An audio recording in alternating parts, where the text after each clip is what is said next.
Once upon a time, in a beautiful kingdom, there lived a kind-hearted princess named Snow White. Snow White was loved by all, including the animals in the forest, who would often visit her.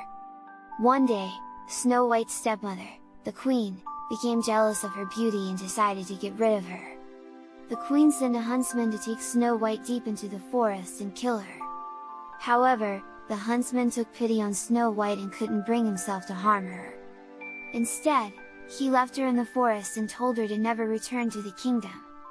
Lost and alone in the forest, Snow White stumbled upon a small cottage.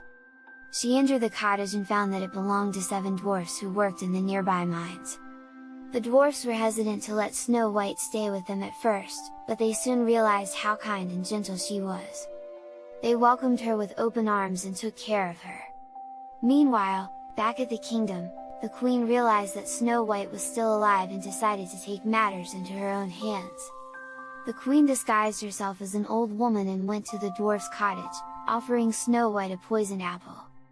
Snow White, not suspecting anything, took a bite of the apple and fell into a deep sleep.